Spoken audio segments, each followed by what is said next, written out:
Hello everyone. My name is Karen Costner and I'm a parent of 3 children in the Spencerport School District. I am proud to say they are all high honor roll students and not afraid to take a tough test. Yet I am one of over 43,000 parents that have opted their child out of the recent math test. Our concerns continue to be discredited and marginalized by the so-called education leaders in our state. We are ignored by Commissioner King and are called drama and noise by Secretary of Education Duncan. And I'm here to tell you today why I am so noisy.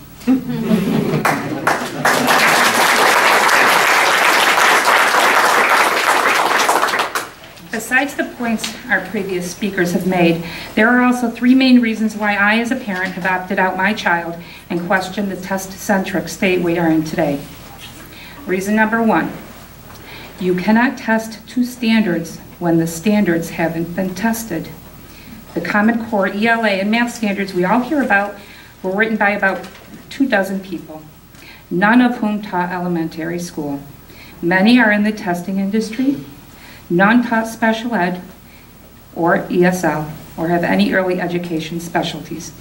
There has been much concern brought about by educators, child life specialists, social workers, psychologists, and many, many more groups regarding the developmentally inappropriateness of the standards. In addition, the standards were never piloted before implementation and were never held in an open forum with educators in our state to debate them. Yet these standards are copyrighted, owned, and set in stone by 2 private companies in DC. Until the standards are debated, deemed appropriate, and implemented thoughtfully and carefully with the ability to amend if necessary, my child should not be tested or assessed on this experiment of standards. Reason number 2, the test is not a true assessment of my child's learned skills. If you think about it, it shouldn't be that hard to write a test for a 3rd grader. And you do not need a super secret society to do so. You're not designing a bomb.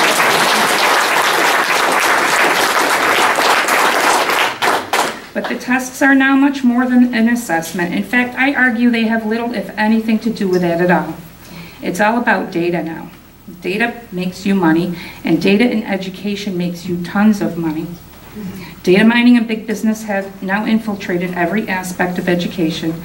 The data points collected have increased to a frightening level, while privacy laws have been gutted. Data collection can now happen without parental approval. The profit from the sale of my child's data now takes precedence, and those who draw the pass-fail line on these tests have more of a political and economic interest than the interest of the assessment itself. My child's time is being wasted, her privacy is at risk, and the teachers who would benefit most from test data are left completely ignored. These tests serve no educational value to my child. Reason number 3, a test should not be a defining moment in a child's education. When I think of defining moments, I think of the classroom experience. I think of a student having an aha moment with a teacher being able to reach a child. I think of a teacher having the flexibility to teach to the child, not to the masses, not to a test.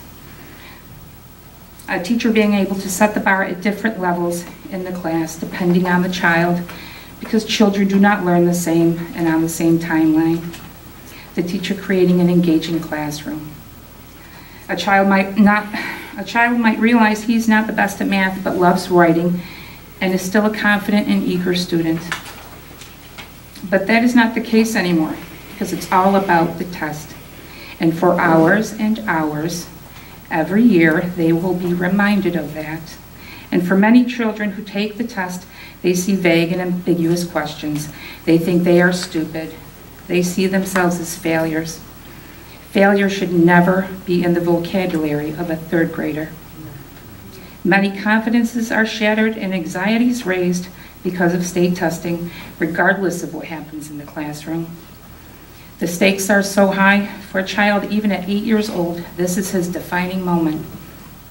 Poorly written, high-stakes tests do not make or define a quality education.